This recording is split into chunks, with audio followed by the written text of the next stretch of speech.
देश एक secular country है, ये देश रिलीजनों का देश नहीं है। रिलीजन लोग मानते हैं, कोई दिक्कत नहीं, लोगों का पर्सनल वो है मामला ये, वो फॉलो करें।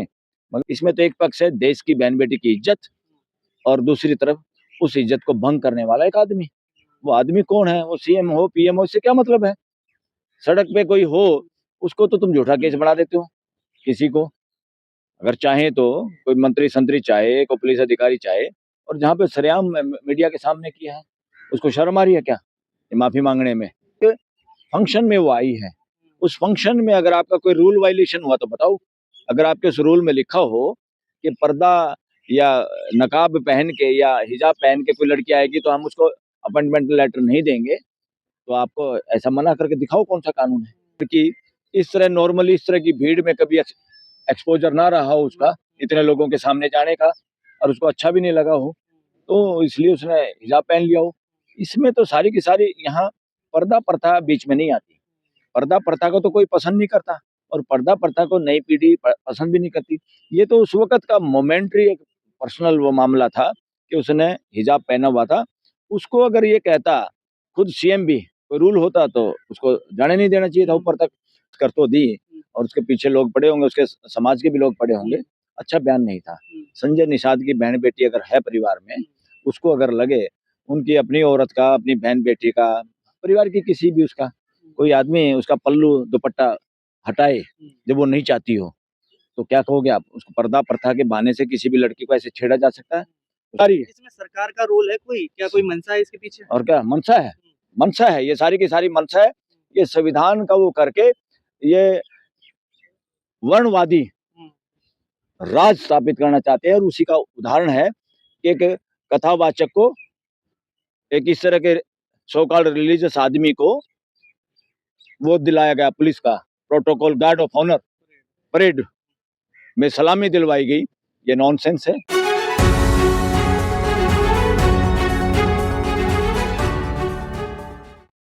और तमाम लोग इस पर प्रतिक्रिया दे रहे हैं। विपक्ष जहाँ पर नीतीश कुमार के इस कदम को जो है आलोचना कर रहा है, वहीं पर सत्ता पक्ष यानी कि केंद्र की सरकार के कुछ मंत्री और तमाम समर्थक उस हिजाब के को उठाने को लेकर के उस उनकी जो है उनके पक्ष में खुल करके सामने आ रहे हैं और तमाम तरीके से नीतीश कुमार को धमकियाँ भी आने लगी। इसी मुद्दे पर बात करेंगे। क्या लगता है सर कि नीतीश कुमार का हिजाब उठाना नियुक्ति पत्र देते टाइम एक डॉक्टर के महिला की कितना सही है और इसको लेकर के जो आलोचना हो रही है, कार्रवाई क्यों नहीं हो रही है? इस पर भी सवाल उठ रहे हैं। देखो, आलोचना तो सही हो रही है और इसमें पोजीशन अपोजिशन का कोई मतलब नहीं है। ये नैतिकता का प्रश्न है और एक गरिमा का प्रश्न है किसी महिला का, किसी बहन-बेटी का। इसमें तो देश को बँटना ही नहीं चाहिए। अगर हम संस्कृति के ठेकेदार हैं या जो लोग बात करते हैं सभ्यता संस्कृति की, भारतीय मूल्यों की, कौन है वो लोग? जिसकी वजह से जिनके साथ है नीतीश कुमार। और नीतीश कुमार को अब थोड़ा-सा कुछ अलग तरीके से देखना पड़ेगा। मैं तो सोच रहा था एक बुजुर्ग है और मानसिक रोगी है। कोई बात नहीं, अगर गलती भी होगी तो उसको माफ़ी माँगनी चाहिए। अभी तक लगता है माफ़ी नहीं माँगी ना? माफ़ी माँगी नहीं, क्या? अभी माफ़ी नहीं। इससे साबित होता है वो मानसिक रोगी से भी ज़्यादा मानसिक विकृत मानव है। इसका मतलब उसके अंदर कुछ छुपे हुए शरारती तत्व भी हैं। इससे पता चलता है उसका चरित्र अ, घटिया है। क्योंकि अगर सही चरित्र का आदमी होता तो इतना समय लगता क्या? जो आदमी कितनी बार का मुख्यमंत्री रहा उससे उम्मीद क्या करते हैं हम? सब लोग समाज क्या उम्मीद करता देश? कि उसको तो इसको माफ़ी माँग के टाल देना चाहिए था बात को। इतना समय लगा रहा है वो आदमी माफ़ी माँगने में या कौन ताकते हैं उसको माफ़ी, अगर वो माँगना भी चाहता है नहीं माँग पा रहा। इसका दबाव है या खुद वो इतना शरारती है? इससे साबित होता है कि हमें पुनर्मूल्यांकन करना पड़ेगा इन सारे नेताओं का। लेकिन एक इतने ये उसमें अ, भेड़ की खाल ओढ़े हुए जो दरिंदे हैं, पॉलिटिक्स में हैं जो लोग, इन बातों से पता चलता है कि वो इस तरह की गलत हरकत करके भी उनको माफ़ी माँगने में शर्म आती है। किसी की अगर बहन-बेटी का, औरत का वैसे भी मान लो, कोई धूप में भी चेहरा ढके हुए हैं, काफ़ी शिक्षित लड़कियाँ यूनिवर्सिटी की मैं देखता हूँ जेएनयू में भी, दिल्ली यूनिवर्सिटी में भी, गर्मियों में या पॉल्यूशन से चेहरा ढक लेती हैं लड़कियाँ, बहुत बार। इवन ज़्यादा गर्मी लू चल रही है, मोटरसाइकिल पे आप चल रहे हो तो आदमी भी ढक लेते हैं चेहरा। अगर लड़की इस तरह चेहरा ढक रही है, कोई पुरुष आके, चाहे उसके साथी भी हो, और ज़बरदस्ती बिना उसके उसका चेहरा नीचे ऐसे स्कार्फ या कोई दुपट्टा नीचे करता है तो महिला की गरिमा पे प्रश्न है, डिग्निटी पे हमला है। इसमें तो ये अपराध है लेकिन सर और ये अपराध है। और यहाँ तो बड़ी बात ये है कि जो समाज, वो लड़की भी बता रहे हैं कि नौकरी ज्वाइन नहीं करी। पहली बात तो सरकार की जिम्मेवारी बनती है और उसको मनाएं और उसको नौकरी ज्वाइन कराएं इज्जत के साथ। और ये चीज हेडलाइन बनी चाहिए देश के न्यूज़पेपर में। ये समय की मांग है, यही डेमोक्रेसी में चलता है, वेलफेयर स्टेट की यही मांग है। लोग कह रहे हैं सर कि उनके जो बीजेपी के नेता हैं और तमाम लोग जो बचाव में उतरे हैं, वो कह रहे हैं कि अभिभावक तुल्य हैं नीतीश कुमार जी और इस तरीके से पेरेंटल एक तरीके से वो अरे केयर करने की इस बात। देश में कितने मुस्टंडे सो कॉल्ड बाबा हैं, कितने कथावाचक हैं, कितने सन्यासी संत हैं। और मैं तो इसमें ये किसी एक रिलीजन की बात नहीं, सभी की कह रहा हूँ कि कितने ऐसे मौलवी होंगे, फादर होंगे या और लोग होंगे। कितने लोग हैं, कितने लोग जेलों में हैं, जो बड़े बड़े कथावाचक ऐसे भी जेल में पड़े हैं, जिनके सामने इस भाजपा आरएसएस के लोग भी लंबे लेटते हैं, मुख्यमंत्री होके, मंत्री होके भी, प्राइम मिनिस्टर होके भी। देखा होगा आपने प्राइम मिनिस्टर नरेंद्र मोदी का भी आसाराम के साथ, और दूसरा एक राम रहीम के साथ भी देखा होगा।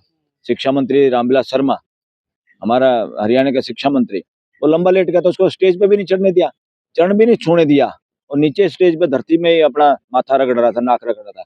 क्या है ये, कैसे मंत्री है, कैसे ये पॉलिटिकल लीडर है, कैसे दिशा देंगे देश को? देश एक सेकुलर कंट्री है, ये देश रिलीजनों का देश नहीं है।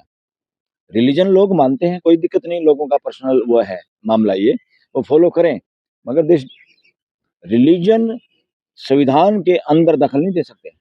संविधान के तहत रिलीजन को सुरक्षा है, ये राइट है लोगों का, मगर रिलीजन सरकार चलाएंगे, रिलीजन की सत्ता चलेगी। रिलीजनों की सत्ता को तो जूते मारे थे फ्रांस के अंदर। फ्रांस में जो सबसे पहले जब क्रांति हुई, वो झगड़ा क्या था, वो इसी तरह के थे, ठेकेदार। जो आज ठेकेदार इस देश के अंदर सोच रहे हैं, और रिलीजन के स्कीमों का नाम, महात्मा गांधी का भी राम राम बीच में सूड़ना चाह रहे हैं, राम को बीच में ले आना चाह रहे हैं लोगों को बेवकूफ बनाने के लिए। और राम का अगर थोड़ा बहुत चरित्र पे किसी का विश्वास भी है, उस कथा कहानी पे, तो उसको बावजूद भी कितना मानसिक गुलाम बनाना चाह रहे थे इसको। तो इसमें तुरंत, मैं तो कह रहा हूँ, हिम्मत करनी चाहिए वहाँ के एडवोकेट साथियों को कि अगर उन परिवार को मना के, जिसको इतना दुख हुआ कि नौकरी भी अटेंड नहीं करी, उनके खिलाफ एफआईआर दर्ज करानी चाहिए थी और क्रिमिनल कंप्लेंट डालनी चाहिए सीएम के खिलाफ, ताकि कोई आदमी ये ना समझे इस देश में, सीएम हो, पीएम है, चीफ जस्टिस, कुछ भी हो, कोई अपने आप को कानून संविधान से ऊपर ना समझे।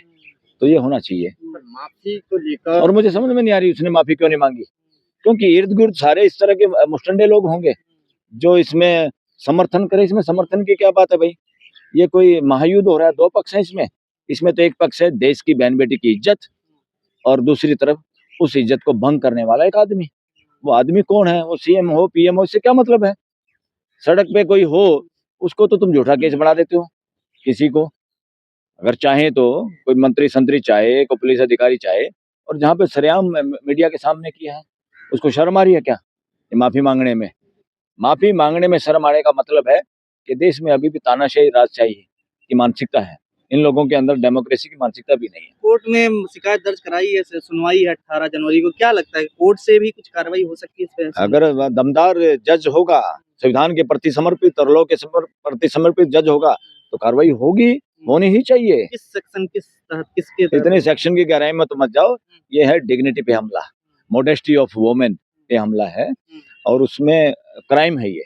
लेकिन सर कहा जा रहा है एक बहस जो छिड़ी हुई है पर्दा को लेकर के कि पर्दा प्रथा और प्रोफेशनलिज्म में खासकर इस तरीके से डॉक्टर है, तो क्या जरूरी है नकाब लगा करके आना? ये मुद्दा यहाँ बीच में कहाँ आ गया?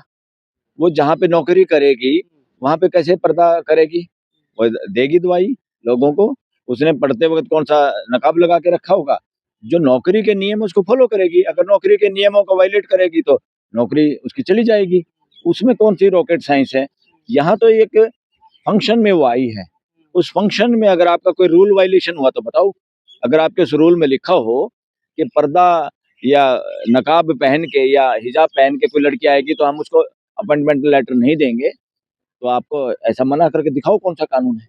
अगर वो वहां पर गई है तो किसी ने उसको चेक किया होगा कौन कौन कैंडिडेट आए हैं, और कैंडिडेट का आई कार्ड भी देखा होगा, उनकी शक्ल भी देखी होगी, तभी उसको ऊपर स्टेज पे जाने दिया होगा। हो सकता है वो लड़की इस तरह नॉर्मली इस तरह की भीड़ में कभी एक्सपोजर ना रहा हो उसका इतने लोगों के सामने जाने का, और उसको अच्छा भी नहीं लगा हो, तो इसलिए उसने हिजाब पहन लिया हो। इसमें तो सारी की सारी यहाँ पर्दा प्रथा बीच में नहीं आती। पर्दा प्रथा को तो कोई पसंद नहीं करता, और पर्दा प्रथा को नई पीढ़ी पसंद भी नहीं करती। ये तो उस वक़्त का मोमेंटरी एक पर्सनल वो मामला था कि उसने हिजाब पहना हुआ था। उसको अगर ये कहता, खुद सीएम भी, कोई रूल होता तो उसको जाने नहीं देना चाहिए था ऊपर तक। अगर रूल नहीं था तो उसको उसको कंपेल नहीं करना चाहिए था। दूसरा, अगर सीएम फिर भी ये चाहता नहीं बेटा ये गलत है, मुझे अच्छा नहीं लग रहा, मैं अपॉइंटमेंट लेटर नहीं देता, ये हिम्मत दिखानी चाहिए थी कि आप अपना अपॉइंटमेंट लेटर अपने कर्मचारियों से अपने घर पे आपके पहुँच जाएगा। मैं ऐसा नहीं करना चाहता, और अब मैं ये चाहता हूँ हमारी कोई भी बेटी आई, कोई भी एम्प्लॉयी आई देश का, मेरे सामने कम से कम वो पर्दे से बाहर हो, अपना चेहरा सामने दिखाए। हो सकता है वो लड़की खुद ही मान जाती, मगर ऐसे टच नहीं कर सकते आप किसी को। किसी संजय निषाद जी कह रहे किसी हैं लड़की को नहीं टच कर सकते आप, किसी लड़के को भी टच नहीं कर सकते, किसी की बॉडी को टच नहीं कर सकते आप बिना इजाज़त के। लेकिन सर तमाम लोग मंत्री और जब तक हाँ, नेता ये कह रहे हैं, संजय निषाद जी कह रहे हैं कि कहीं और छुआ होता तब ये तो हाँ, अब मुझे लगा वो भी स्पष्टीकरण दे रहा है। उसने बकवास कर तो दी, और उसके पीछे लोग पड़े होंगे, उसके समाज के भी लोग पड़े होंगे। अच्छा बयान नहीं था। संजय निषाद की बहन-बेटी अगर है परिवार में, उसको अगर लगे उनकी अपनी औरत का, अपनी बहन-बेटी का, परिवार की किसी भी उसका, कोई आदमी उसका पल्लू दुपट्टा हटाए, जब वो नहीं चाहती हो, तो क्या कहोगे आप? उसको पर्दा प्रथा के बहाने से किसी भी लड़की को ऐसे छेड़ा जा सकता है? उसका पर्दा हटाया जा सकता है? ये नहीं। कानून इसका विरोध करता है, कानून में इसके सज़ा के प्रावधान हैं, और मैं तो कह रहा हूँ उसपे मुकदमा चल के किसी न किसी इन इस तरह के नेताओं को सज़ा होनी भी चाहिए, और डिस्ट्रिक्ट जुडिशरी ने हिम्मत भी दिखानी चाहिए। प्रेसिडेंट होने चाहिए देश के अंदर कि कानून से ऊपर कोई नहीं है इस देश में। इन्हीं बातों से पता चलता है। अब ना एफआईआर है, ना माफ़ी है, इससे पता चलता है मुस्टंडागिरी चल रही है।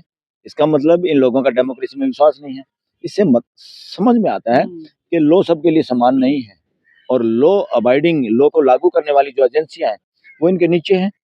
मैं कहूँ वो उनके नीचे नहीं है, वो कानून के नीचे हैं, कानून के तहत हैं, संविधान के तहत हैं। हर आईपीएस, आईएएस, पुलिस वाले सबको संविधान की शपथ लेनी होती है। किसी को मुख्यमंत्री की या मुख्यमंत्री के पद की या प्राइम मिनिस्टर की या चीफ जस्टिस के पद की शपथ लेनी नहीं। देखा हम आप तुम्हारे प्रति वो रहेंगे जैसे राजा के लठैत होते थे। ऐसी पुलिस थोड़ा है। ये डेमोक्रेटिक कंट्री की वेलफेयर स्टेट की पुलिस है। इनको कानून ने कार्रवाई करनी चाहिए। मतलब बहुत अच्छा हो अगर बिहार की पुलिस सुओ मोटो एक्शन लेके सीएम के खिलाफ एफआईआर दर्ज कर ले, तो ये तो कमाल हो जाएगा देश में। एग्जाम्पल बन जाएगा कि यहाँ की पुलिस इंडिपेंडेंट है, वो अपना काम करती है कानून के संसद में तहत। सर ये मुद्दा नहीं उठा, वहीं जी राम जी बिल जो है पास कर दिया गया बिना चर्चा के। विपक्ष जिस तरीके से कह रहा है, उसका नाम भी महात्मा गांधी से हटा दिया गया। क्या लग रहा है? इससे साबित होता है जिस तरह से इन्होंने इस तरह की मानसिकता के लोगों ने तथागत बुद्ध की मूर्तियां और स्थानों पे कब्जा किया है, उनकी फोटो बदल दी, उसको कहीं देवी बना दिया, कहीं देवता बना दिया, कहीं पे उसको सिंदूर लगा दिया। ये ड्रामा आज से थोड़ा चल रहा है। हजारों हजारों साल से उसी मानसिकता के लोग हावी हैं इस वक्त देश में, सत्ता में, या हम कहें डेमोक्रेटिक व्यवस्था पे अनडेमोक्रेटिक लोगों का कब्जा है। और ये नाम बदल क्या नाम बदलना चाह रहे हैं? नाम अगर बदलना है तो उसको सिद्धांतों का नाम रखो, आदमियों का नाम में अगर झंझट है, भाई मानवीय मूल्यों के आधार पर नाम रखो। कंपैशन, दया, सकीम, इस तरह से जो पूरी मानव जाति पे स्वीकार्य हो। अगर तुम्हें नामों से इस तरह की परेशानी है, और महात्मा गांधी से इनको परेशानी क्यों है? पहले तो अब पूरा देश समझता है कि इस मानसिकता के लोगों ने उनकी हत्या की। इसी मानसिकता के लोग अब उसकी स्कीम भी हजम नहीं हो रही, और ये कितनी ड्रामेबाजी करते हैं। इन्होंने पटेल की मूर्ति लगाई हजारों करोड़ की, हजारों करोड़ की मूर्ति के नीचे ये नहीं लिखा, वो इस देश के इतिहास को बदलने के लिए किया इन्होंने, ताकि अगली जनरेशन को ये पता ही ना चले, उनको ये लगे कि नरेंद्र मोदी ने पटेल की मूर्ति लगवाई थी, और इतनी बड़ी मूर्ति लगवाई थी ताकि वो अध्याय खत्म हो जाए। लोगों ये मानने पे सोचें यार जिसकी मूर्ति लगाई होगी उसने तो कभी आरएसएस पे बैन नहीं लगाया होगा, ये तो झूठी बात है। तो उनको नीचे लिखना चाहिए। नई कोई भी सरकार परिवर्तन हो या समाज को कंपेल करना चाहिए, उस मूर्ति के नीचे लगाना चाहिए, लिखना चाहिए। सबसे महत्वपूर्ण ये चीज़ है। ये वही पटेल जी हैं जिन्होंने आरएसएस को एक देश के लिए खतरनाक संगठन बताया था, और उस पे बैन लगाया था जब वो गृह मंत्री थे। ये बात लिखें तब उस स्टैचू के साथ भी इंसाफ होगा, वरना ये इतिहास बदलने के लिए अपने पास कोई आदमी नहीं दमदार। सारे नकली, चाटुकार, ढोंगवादी मानसिकता के लोग हैं।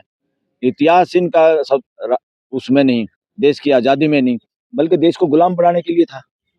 इस मानसिकता का विचार हमेशा इस देश को गुलाम बनाने का है, चाहे वो मुगलों के साथ मिलके हो, चाहे अंग्रेजों के साथ मिलके हो, और चाहे अकेले हो।